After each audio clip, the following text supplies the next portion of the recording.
One of the many qualities of Allah Ta'ala is Halim. What does Halim mean? Allah Ta'ala is a forbearant. Allah is one who perseveres, who despite having the ability of punishing, penalizing, destroying, yet Allah withholds Himself.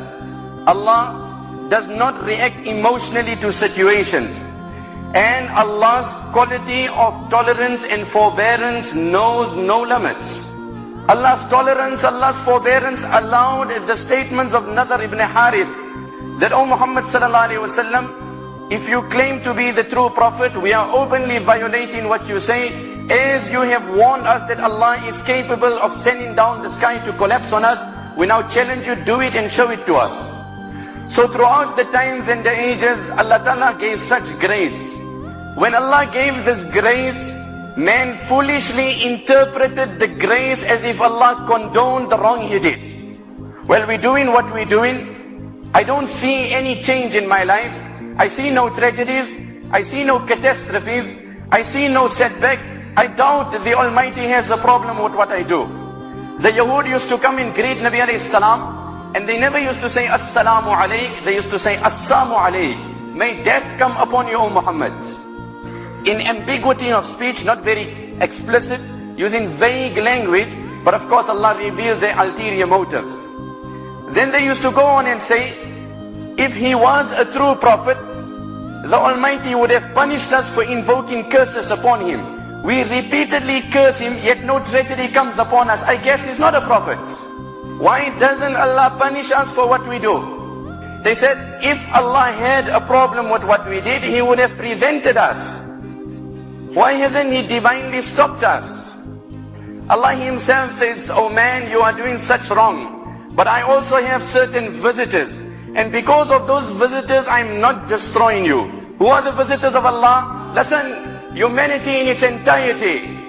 If it wasn't for those white bearded people, the words of the hadith, لَوْلَا رِجَالٌ خُشَّ وَصِبْيَانٌ رُضَّ, and those innocent children that have been suckled by their mothers, رَضِيٌ وَبَهَائِمٌ رُضَّ, and the innocent animals in the jungles, these are my visitors.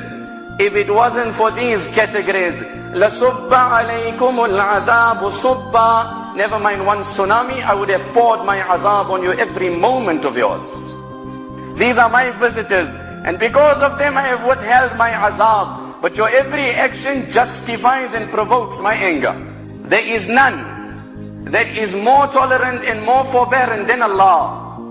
They associate partners unto Allah, yet Allah sustains them, nourishes them, and gives them help.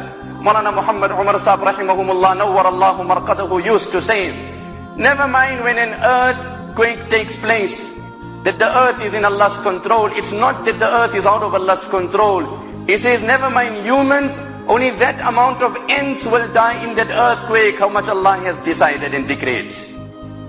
Only that amount of ants, precisely to the proportion of Allah.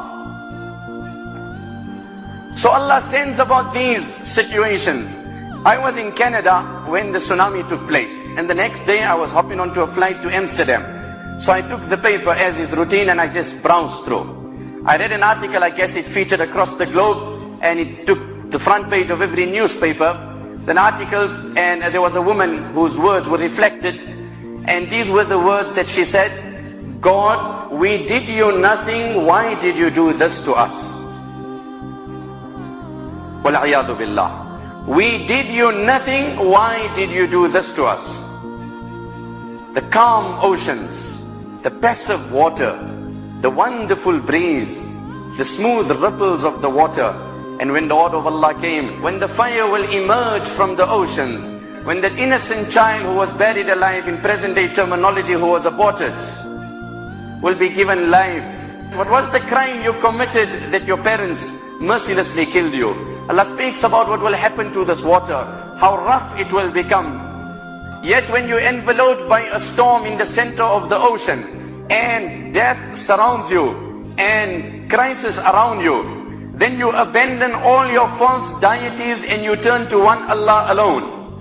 When He grants you deliverance from the rough waters, from the high tides, and He takes you to shore, أعرضتم, you abandon Allah. It's not the first time, you always do this.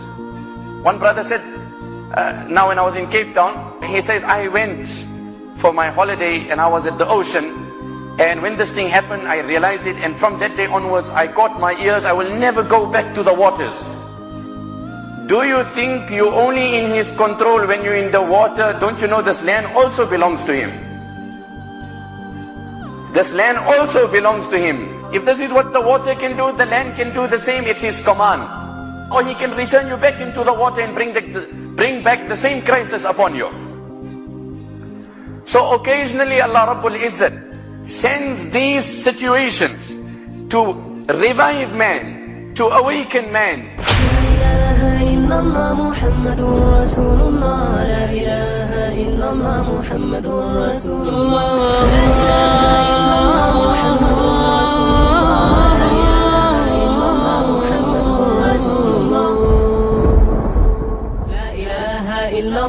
محمد رسول الله لا إله إلا الله محمد رسول الله لا إله إلا الله